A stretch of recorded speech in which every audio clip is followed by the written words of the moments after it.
naman ang aming napakarumi at napakalumang burner ay nagmukhang bago nga ulit.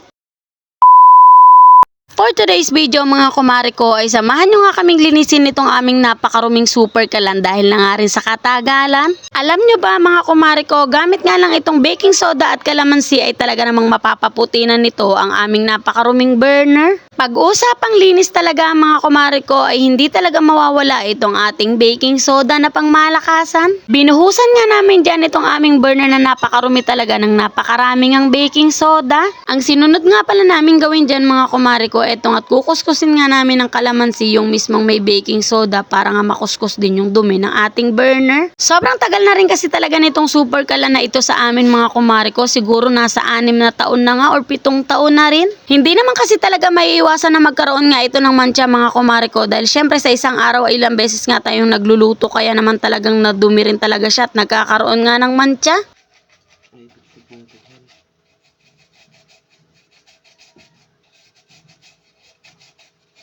Sa sobrang kapal nga ng dumi ng aming super kalan mga kumare ko, ayan nga't nagdagdag pa nga kami ng baking soda dahil talaga namang nanggigitata na rin sa sobrang dumi. At medyo mali nga yung una naming ginawa mga kumare ko dahil kinuskus nga namin yung kalamansi dun sa super kalan. Mas mapapadali ka pala kapag piniga mo mismo dun sa baking soda dahil talaga namang nagtatanggalan agad at tingnan nyo naman bumubula talaga. So ngayon, kuskusin na natin itong stilon guys. Ito, kahit maliit lang guys. Yun guys. At kita nyo naman mga kumare ko, kahit sobrang kapal nga ng dumi dito sa may aming burner ay talaga namang unti-unti nga na siyang nalilinis. Sobrang nakakatuwa nga rin mga kumare ko, kaysa nga bumili ka ng bago ayan pwede pa naman yan at tsagain mo lang talaga siya ng paglilinis para magmukha nga ulit bago. Ginamitan na rin pala namin yan mga kumare ko ng toothbrush na hindi na ginagamit para nga siguradong matanggal talaga yung dumi dun nga sa pinakasulok-sulok niya. At pasintabi nga mga kumare ko dahil talagang madumi nga siya dahil tingnan nyo naman nakukuha talaga yung mga dumi niya sa bawat sulok dahil nga lang sa baking soda at kalamansi. At baka mamaya pala mga kumare ko ay meron na namang magsabi dyan na nilagyan na ng baking soda at kalamansi ay bakit ba kailangan kuskusin?